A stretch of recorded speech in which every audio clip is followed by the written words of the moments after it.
साथियों नमस्कार।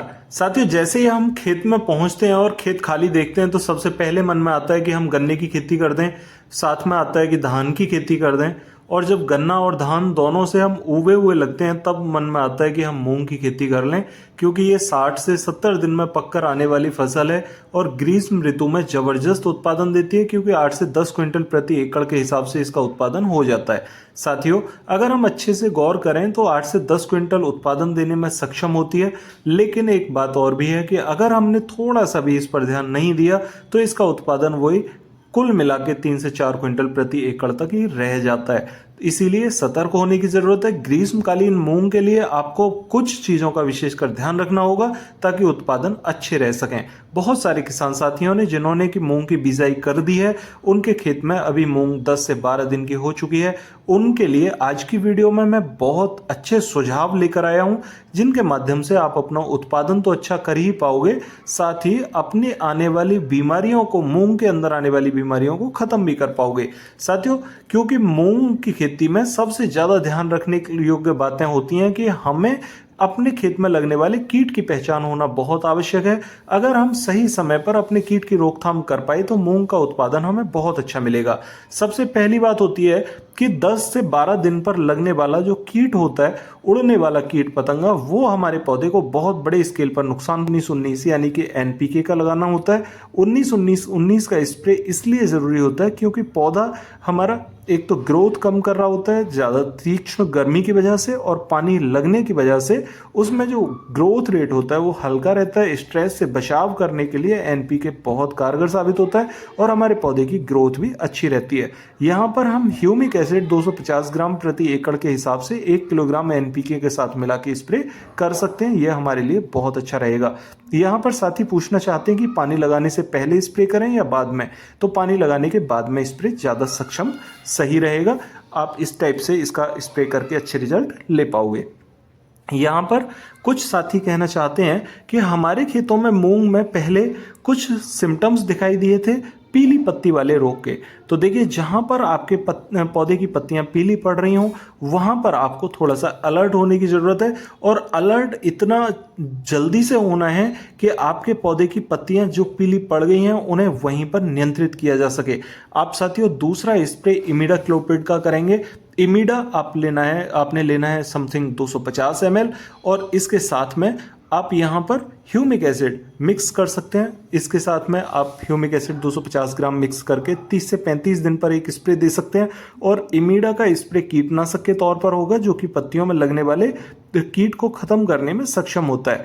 आप यहाँ से लेकर जो दूसरा पानी लगाएंगे वो 15 दिन के अंतराल पर होगा, यानी पहला पानी आप 22 दिन पर लगाएंगे, दूसरा पानी 37 दिन पर होगा।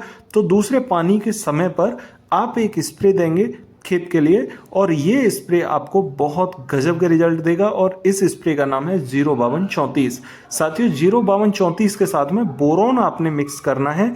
1 किलोग्राम 05234 और बोरोन आपको मिलाना है 100 ग्राम। दोनों को मिला के एक स्प्रे दे दीजिए लगभग 37 दिन के समय पर, और पानी लगा दीजिए। साथियों, इस समय पर फूल की अवस्था चल रही होती है और फूल का परागण बहुत ज़बरदस्त होता है, क्योंकि आप बोरोन लगा चुके होते हैं। पत्तियों का ग्रोथ और विकास भी बहुत अच्छा रहता है, क्योंकि यहाँ पर हम 05234 का एक स्प्रे दे देते हैं। साथियों, तीसरा पानी यहाँ पर 15 दिन के अंतराल पर फिर से लगता है, लगभग 50 से 52 दिन पर, क्योंकि ये पौधा 65 दिन पर पकता है। तो 15 दिन का गैप वहाँ पकने में रह जाता है। फलियाँ बनने के बाद में हमें जब तीसरा पानी लगाते हैं तो उससे पकवार बहुत अच्छी होती है। साथियों, जैसे ही हमारा 50 दिन का समय आता है तो हमें 50 दिन के समय से पहले, यानी कि 2 से 3 दिन पहले एक स्प्रे 0050 क्यों ज़रूरी होता है? क्योंकि 0050 हमारे मौसम के टेम्परेचर को, पौधे को सहन करने की क्षमता प्रदान करता है। साथियों, पौधा हमारा अगर मौसमी टेम्परेचर को सहन कर पाता है तो जब फूल और फल की परागण की क्रियाएं होती हैं उस समय पर हमारा पौधा विचलित नहीं होता, और सही समय पर सही अंकुरण हमारे फूल से फल का हो जाता है। और इस प्रक्रिया में हमारे पौधे को ज़्यादा नुकसान नहीं होता। इससे क्या होता है कि हमारे पौधे के अंदर दाने का भराव अच्छा रहता है, दाने में वजन अच्छा होता है, जो फली होती है वो लंबी होती है और फली में भराव भी बहुत गजब का रहता है। साथियों 0050 के साथ में मिला हुआ बोरॉन हमारे पौधे में चमक तो देता ही है दाने के अंदर, उससे हमारे पौधे के परागण में भी काफ़ी हद तक मदद मिलती है। इस टाइप से 0050 और बोरॉन का एक स्प्रे लगभग 50 दिन पर देना हमारे लिए बहुत कारगर होता है। इसके बाद में हमें कुछ भी लगाने की ज़रूरत नहीं होती। साथियों ये एक संपूर्ण प्रोसेस कहा जा सकता है मूंग की खेती के लिए। अब बहुत से किसान साथी कहना चाहेंगे कि हर 8वें 10वें दिन हमें स्प्रे करना होगा। तो देखिए मैं आपको बता दूं कि कीट को रोकने के लिए, कीट नियंत्रण के लिए सिर्फ 10 दिन पर एक स्प्रे करें। एक स्प्रे आपको 20 से 30 दिन के बीच में करना होगा और आपको 2 स्प्रे तो करने हैं कीट नियंत्रण के लिए, ठीक है।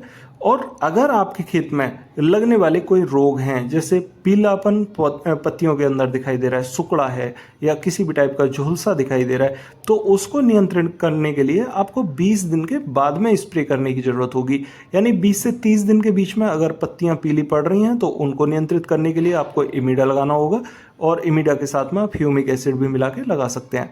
साथियों इसके आगे अगर मैं बात करूं बूस्टर्स की, तो बूस्टर में आपको सिर्फ NPK 19-19-19 प्लस उसके साथ में ह्यूमिक एसिड 250 ग्राम मिला के लगाने में कोई दिक्कत नहीं आती और ये 20 दिन के समय पर आप जब पानी लगाएं उसके समय पर लगा सकते हैं, पानी लगाने के 1 दिन के बाद में।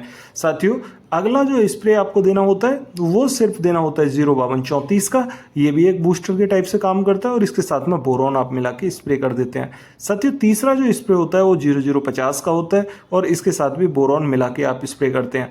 तो सिर्फ NPK प्लस इसके साथ में बोरॉन, इन दोनों का मिश्रण ही हमारी फसल को पकाने में सक्षम होता है। बाकी हमें कीट की रोकथाम करने के लिए इमिडा का सबसे ज़्यादा उपयोग करना होता है। और दूसरा अगर मैं विकल्प की बात करूं तो यहाँ पर सिर्फ अगर आपने अपने बीज का ट्रीटमेंट अच्छा किया है तो साथियों यकीन मानिए आपको बहुत सारे रोगों से निजात मिल जाएगी, आपके खेत में रोग लगेंगे ही नहीं, खासकर फंगस नुमा रोग। और यदि फंगस नुमा रोग आपके खेत में दिखाई दे रहे हैं तो वहां पर आप कार्बेंडाजिम 12% और मैनकोजेब 63% लगाने में 1% भी पीछे ना हटें और ये तुरंत जैसे ही आप लगाएंगे इससे आपके खेत में फंगस नुमा रोग नहीं दिखाई देंगे, इससे आपको और भी अच्छे रिजल्ट देखने को मिलेंगे। साथियों आशा करता हूँ आप मेरी बात को समझ पाए होंगे। मूंग की फसल को लेकर आपके मन में जितने भी सवाल हों आप कमेंट बॉक्स में पूछ सकते हैं, मैं आपको पर्टिकुलर तरीके से रिप्लाई करूंगा। साथियों मिलते हैं फिर अगली वीडियो में, तब तक के लिए नमस्कार।